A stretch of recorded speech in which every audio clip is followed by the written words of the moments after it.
Hello everyone, हमारे channel में आपका स्वागत है। मैं हूं राहुल कुमार। आज की इस वीडियो में हम बात करेंगे स्टेरिलाइजेशन की। स्टेरिलाइजेशन होता क्या है और इसकी ज़रूरत क्यों है हमें करने की। इससे पहले हम बात कर चुके हैं स्टेनिंग की। स्टेनिंग में हमने सिंपल स्टेनिंग और डिफरेंशियल स्टेनिंग की बात करी थी, और इस वीडियो में हम स्टेरिलाइजेशन की बात करने वाले हैं कि स्टेरिलाइजेशन वह प्रोसेस है जो किसी भी इंस्ट्रूमेंट हो या कोई सरफेस है तो उससे बैक्टीरिया को हम रिमूव करते हैं, या कोई भी माइक्रो ऑर्गेनिज्म को रिमूव कर दें या किल कर दें, उसे हम फ्री फ्रॉम बना देते हैं। जैसे हम जो कि ऑपरेशन थिएटर्स में हम क्या करते हैं, जो इंस्ट्रूमेंट यूज करते हैं उन्हें हम फ्री फ्रॉम बैक्टीरिया यानी कि उन्हें हम स्टेरिलाइज करते हैं, तभी हम उनका यूज करते हैं। ऑपरेशन में अगर हम बिना स्टेरिलाइज किए इंस्ट्रूमेंट को यूज करते हैं तो वो माइक्रो ऑर्गेनिज्म जो कि इंस्ट्रूमेंट में प्रेजेंट होंगे वो ऑपरेशन के दौरान जो ह्यूमन बॉडी है उसमें एंटर कर जाएंगे, और ह्यूमन बॉडी ये जो पेशेंट है उसके लिए बहुत ही हार्मफुल डिजीज काज कर देंगे और उसके लिए डेंजर साबित होंगे। हम जैसे किसी भी ये मानते हैं कोई इंस्ट्रूमेंट है तो इस पे बैक्टीरिया मौजूद हैं, इस पे अगर ये मौजूद हैं तो हम क्या करेंगे, बहुत सारी टेक्निक्स हम पढ़ने वाले हैं इसमें। जैसे हमने बात करी हॉट एयर ओवन की, hot air oven, hot air oven की, ठीक है। ये क्या है, एक इंस्ट्रूमेंट है जिसमें हम किसी भी जो इंस्ट्रूमेंट है इसको हम क्या करेंगे, इसमें अंदर रख देते हैं। इसमें हम टेम्परेचर, हाई टेम्परेचर पे इसको, इस इंस्ट्रूमेंट को इसमें रख देते हैं। देन इसके बाद जो हॉट एयर ओवन होता है इसके अंदर जब हाई टेम्परेचर होगा तो जो बैक्टीरिया हो या वायरसेस हो, कोई भी अगर माइक्रो ऑर्गेनिज्म होता है वो डीनेचर हो जाती है उसकी प्रोटीन और एंजाइम्स। इसके बाद क्या हो जाता है, वो किल हो जाता है और जो हमारा इंस्ट्रूमेंट है वो स्टेरिलाइज हो जाता है। इसीलिए हम स्टेरिलाइज करते हैं क्योंकि जो बैक्टीरिया और वायरसेस हैं उनको किल करना होता है या रिमूव करना होता है, ठीक है। और हम जो स्टेरिलाइजेशन एक प्रिपरेशन बनाते हैं यानी कि ड्रॉप्स हो गए या पेरेंट्रल, उनको भी हम स्टेराइल प्रोडक्ट बनाते हैं स्टेरिलाइजेशन करने के बाद। कोई प्रिपरेशन सोल्यूशन है ड्रॉप्स का तो उसे भी हम क्या करेंगे, स्टेरिलाइज करते हैं। ये ड्रॉप्स बना लिया, ठीक है। पेरेंट्रल प्रिपरेशन यानी कि जो पेरेंट्रल यानी कि वेनस के द्वारा हम जैसे इंजेक्टेबल होते हैं, इंजेक्शन को हम क्या देते हैं, पेरेंट्रल फॉर्म में देते हैं, तो हम उनको भी क्या करते हैं, नॉन बैक्टीरियल यानी कि फ्री फ्रॉम बैक्टीरिया हम बनाते हैं, या माइक्रो ऑर्गेनिज्म फ्री फ्रॉम होना चाहिए। हम 4 प्रकार के मेथड पढ़ते हैं स्टेरिलाइजेशन के। फर्स्ट आता है फिजिकल मेथड, ठीक है। सेकंड आता है केमिकल मेथड, और थर्ड आता है मैकेनिकल मेथड, और फोर्थ आता है रेडिएशन मेथड। फर्स्ट में हम ड्राई हीट स्टेरिलाइजेशन, जिसमें हॉट एयर ओवन, और मोस्ट हीट स्टेरिलाइजेशन जिसमें हम ऑटोक्लेव के बारे में पढ़ेंगे। केमिकल मेथड्स में लिक्विड्स के थ्रू हम स्टेरिलाइज करते हैं इंस्ट्रूमेंट को, और गैसेस के थ्रू करते हैं। तो लिक्विड कौन से हम यूज करते हैं स्टेरिलाइज करने के लिए, वो होते हैं अल्कोहल, एल्डिहाइड, फिनोल। इनको हम एक कोड दिया है आप से हम याद रख सकते हैं कि लिक्विड जो हम यूज करते हैं लिक्विड को वो आप होते हैं, यानी कि alcohol, A for alcohol, A for aldehyde, और पी फॉर फिनोल। और गैसेस कौन सी होती हैं, formaldehyde, ethylene oxide. Mechanical method में क्या करते हैं, फिल्टर मीडिया के थ्रू हम बैक्टीरिया को रोक लेते हैं। जो हमारा प्रिपरेशन सॉल्यूशन है उसमें से हम बैक्टीरिया को या वायरसेस को, किसी माइक्रो ऑर्गेनिज्म को हम रोक लेंगे, और हमारा जो सॉल्यूशन होगा वो फ्री फ्रॉम माइक्रो ऑर्गेनिज्म बचता है। इसके बाद हम रेडिएशन मेथड में आयनाइजिंग, नॉन आयनाइजिंग में एक्स रेज यूज करते हैं, गामा रेज यूज करते हैं, और आयनाइजिंग में, नॉन आयनाइजिंग में यूवी रेज यूज करते हैं। सबसे पहले हम बात कर लें फिजिकल मेथड्स की। फिजिकल मेथड्स में हम ड्राई हीट स्टरलाइजेशन और मोस्ट हीट स्टरलाइजेशन के बारे में बात करेंगे। तो इसमें क्या होता है, फिजिकल मेथड में हम हीट इसमें अप्लाई की जाती है। इसका प्रोसेस क्या है, हीट के द्वारा हम क्या करते हैं, किसी इंस्ट्रूमेंट या कोई भी सरफेस है जिस पे बैक्टीरियल कॉलोनी या फिर वायरसेस प्रेजेंट हैं, तो उनको हम स्टरलाइज करेंगे। तो हम हीट के द्वारा स्टरलाइज करते हैं। और जब इसका प्रिंसिपल क्या है कि ऑक्सीडेशन, जो भी माइक्रो ऑर्गेनिज्म होगा उसका ऑक्सीडेशन हो जाता है, देन उसके बाद वो किल हो जाता है और उसकी जो प्रोटीन है वो डीनेचर हो जाएगी और ऑक्सीडाइज हो जाता है, देन उसके बाद किल हो जाता है। इसमें हम पढ़ेंगे ड्राई हीट स्टरलाइजेशन। इसमें क्या होता है, बैक्टीरिया को हम हीट कर देते हैं। ड्राई हीट करने के बाद उसकी जो प्रोटीन होती है वो डीनेचर हो जाती है एंड ऑक्सीडाइज हो जाएगा हाई टेम्परेचर पे, देन इसके बाद वो किल हो जाता है और हमें जो इंस्ट्रूमेंट है वो फ्री फ्रॉम बैक्टीरिया मिल जाता है। इसमें रेड हीट भी आता है। रेड हीट में क्या होता है, बर्नर है उससे फ्लेम निकलती है, वो फ्लेम पे हम क्या करते हैं, किसी भी इनोक्लूटिंग लूप हो या निडल्स हो उसको हम क्या करते हैं, स्टरलाइज करते हैं। तब तक हम स्टरलाइज करते रहते हैं जब तक वो बर्नर से फ्लेम रेड हॉट ना हो जाए, यानी कि जो बर्नर से निकलती है, सपोज ये बर्नर है, ये रेड हॉट ना हो जाए, तब तक हम क्या करते हैं, इनोक्लूटिंग लूप और निडल्स यानी कि मेटेलिक्स जो इंस्ट्रूमेंट हैं उनको हम तब तक स्टरलाइज करते हैं जब तक कि ये वाली फ्लेम कैसी ना हो जाए, रेड हॉट ना हो जाए।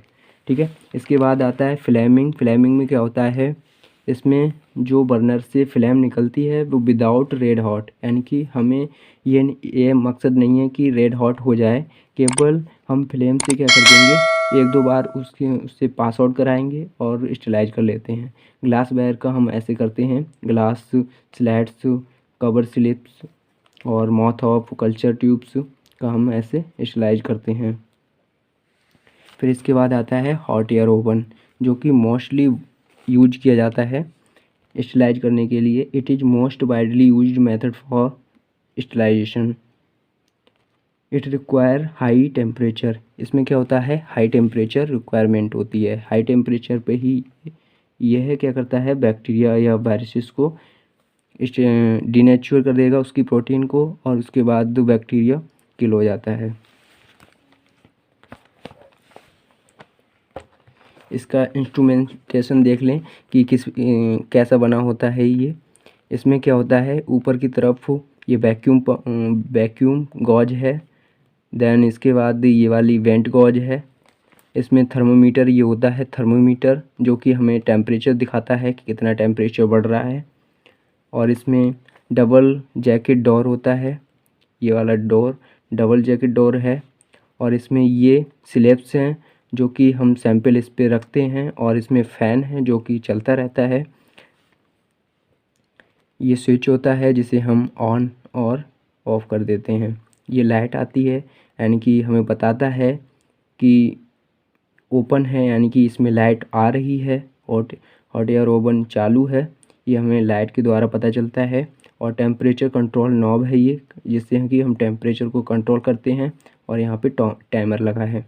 ठीक है, ये था इंस्ट्रूमेंटेशन हॉट एयर ओवन का। इसका प्रोसीजर क्या रहता है उसके बारे में हम बात करेंगे। सबसे पहले हम क्या करते हैं, पुट द थर्मोस्टेबल सब्सटेंस, यानी कि ऐसे सब्सटेंस जो कि हीट को सह सकते हैं उनको हम इसके अंदर रखते हैं। जैसे गिलास हो गया, ग्लास बैर हो गए, ठीक है, और कवर स्लिप्स हो गई, उनको हम क्या करते हैं, इसके अंदर रखते हैं जो कि नॉट हीट लेवल होते हैं इनसाइड इट। इसके अंदर रखने के बाद हम जब उस पर बैक्टीरियल जो स्पोर्स होते हैं वो 160 डिग्री पे क्या हो जाते हैं, किल हो जाते हैं। और हम इसके बाद क्या करते हैं, जो हॉट एयर ओवन उसको क्या करेंगे, कूल डाउन करेंगे और धीरे धीरे करते हैं। सडनली अगर हमने किया तो उसमें जो हमने रखा है मटेरियल या कोई भी ग्लासवेयर, वो अगर रखा है, अगर हम सडनली एक अचानक करते हैं तो वो क्रैक होने का डर रहता है, क्रैकिंग हो सकती है उसकी। इसीलिए हम स्लोली क्या करते हैं, कूल डाउन करते हैं। हम टेम्परेचर, जैसे अगर हम टेम्परेचर 160 डिग्री सेंटीग्रेड रखते हैं तो हम 2 घंटे के लिए प्रोसीजर अप्लाई करेंगे। अगर 170 डिग्री सेंटीग्रेड रखेंगे तो 1 घंटे के लिए, और 180 डिग्री सेंटीग्रेड रखेंगे तो 30 मिनट के लिए हम प्रोसीजर अप्लाई करेंगे। इसके एडवांटेज क्या हैं, कि फ़ायदे क्या हैं इसके, simple and easy in used, यानी कि ये सिंपल है, ईजी भी है, हम यूज कर सकते हैं अच्छे से, आराम से, ईजी है। Not release any harmful fumes, इससे कोई भी ख़तरनाक फ्यूम्स नहीं निकलती है। और इकोनॉमिक है और चीप्स है, यानी कि सस्ता है, इकोनॉमिक है, हम इसे ख़रीद सकते हैं और परफॉर्म कर सकते हैं, ठीक है। इसके बाद आता है डिसएडवांटेज, यानी कि इसके क्या क्या फ़ायदे नहीं हैं, यानी कि फ़ायदे नहीं हैं, क्या नहीं है, यानी कि रिलेटिवली स्लो है। इससे क्या है, एक कि ये धीमा काम करता है, और not suitable for rubbers, plastic bottles और हीट लेवल सब्सटेंस, जो कि हीट के प्रेजेंस में क्या कर जाते हैं, मेल्ट हो जाते हैं, उनके लिए ये सुटेबल नहीं है।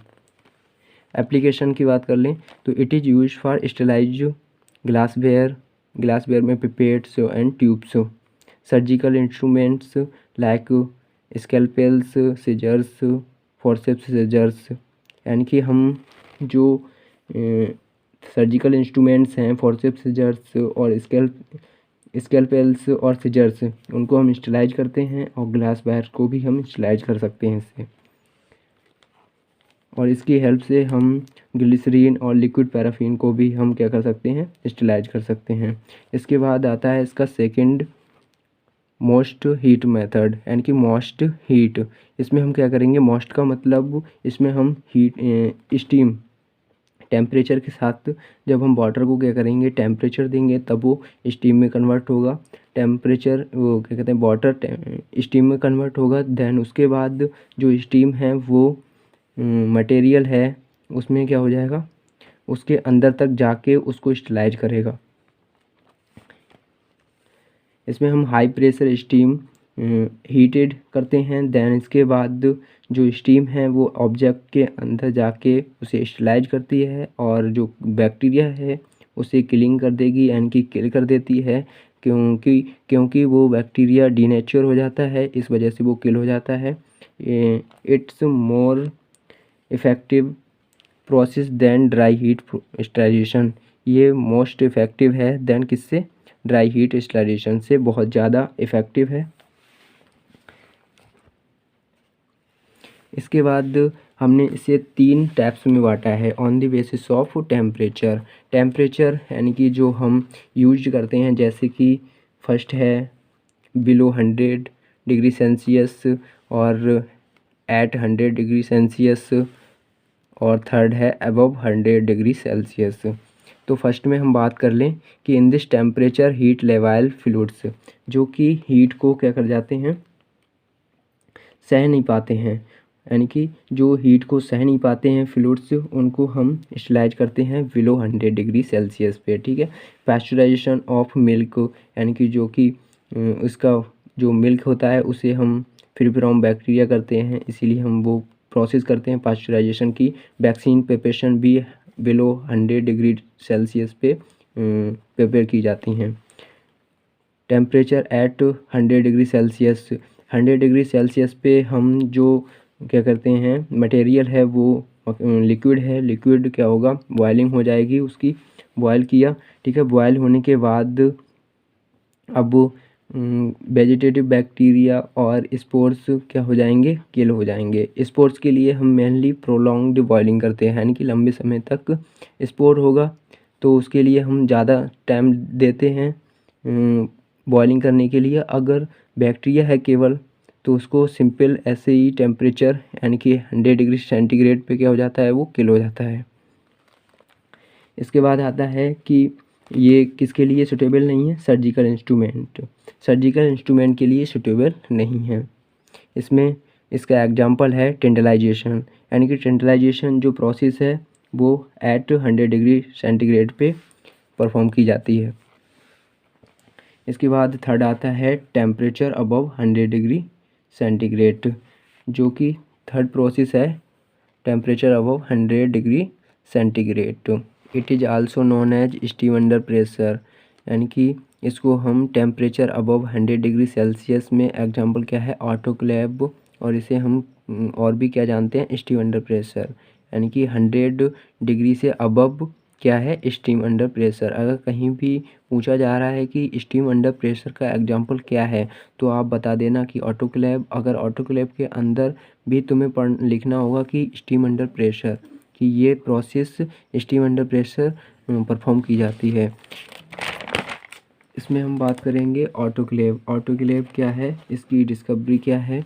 डिस्कवरी की बात कर लें कि इसे किसने इन्वेंटेड किया था? चार्ल्स चैम्बरलैंड ने इसे इन्वेंटेड किया था 1879 में। इससे पहले एक वैज्ञानिक हुए थे डेनिस पेपिन, जिन्होंने 1679 में स्टीम डाइजेस्टर बनाया था। उसी बेस पे चार्ल्स चैम्बरलैंड ने ऑटोक्लेव प्रिपेयर किया।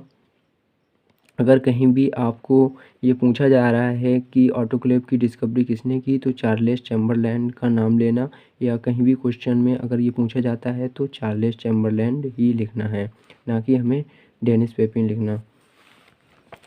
इसका प्रिंसिपल है कि हम वाटर स्टीम के थ्रू हम इक्विपमेंट को स्टेलाइज करते हैं। हम इसके अंदर वाटर भरते हैं। वाटर भरने के बाद एक बास्केट है जिसमें हम इक्विपमेंट को रखते हैं। देन हम हीट प्रोड्यूस करते हैं। इसके नीचे एक हीटर कॉइल लगी होती है जो क्या करती है, जब गर्म होती है तब क्या करती है, वाटर को बॉयल कर देती है। बॉइलिंग, यानी कि उसका बॉइलिंग होने के स्टार्ट हो जाने के बाद जब स्टीम बन जाती है तो स्टीम वो क्या करती है, स्टीम इक्विपमेंट के चारों तरफ उसके अंदर तक जाके क्या करती है, उसे स्टेलाइज करती है। It best the most widely use for sterilisation. ये मेथड मोस्ट वाइडली यूज किया जाता है। इसका इंस्ट्रूमेंटेशन देख लें। ये इंस्ट्रूमेंटेशन है, ऑटोक्लेव है ये,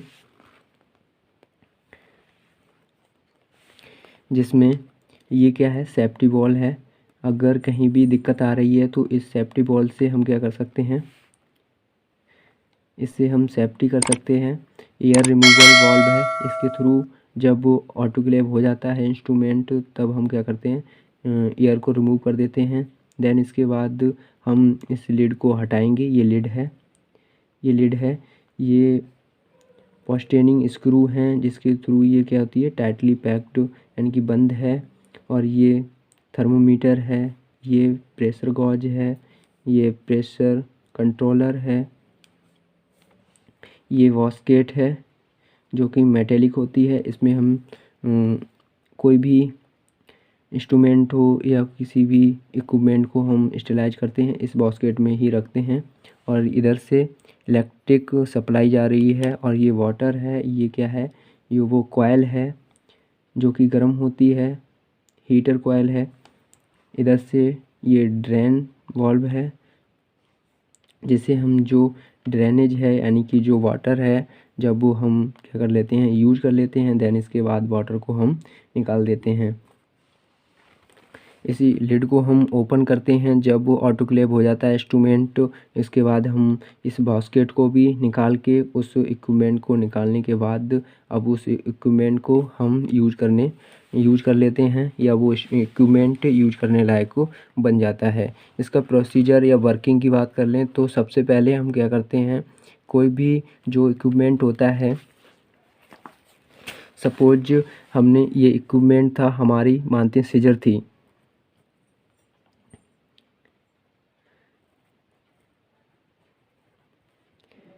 ये सीजर थी, ठीक है। इस सीजर को या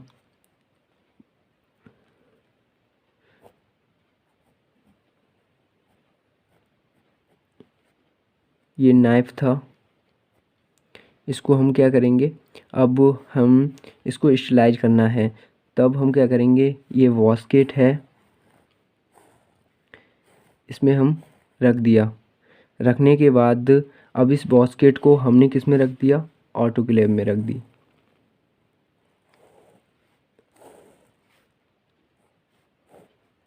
इसके नीचे ये वाटर है, ये हीटर कॉइल है जो कि सप्लाई से हीट होना स्टार्ट हो जाएगी। देन इसके बाद वाटर बॉइलिंग होगा, बॉइलिंग होने के बाद स्टीम। अब क्या होगा, ये लिड है, लिड बंद कर दी, यहाँ पे स्क्रू से हमने बंद कर दी, ठीक है। यहाँ पे प्रेशर गॉज है, सेफ्टी वॉल्व हैं, ठीक है, और एयर रिमूवल वॉल्व है, यहाँ पे थर्मामीटर है, प्रेशर कंट्रोलर है।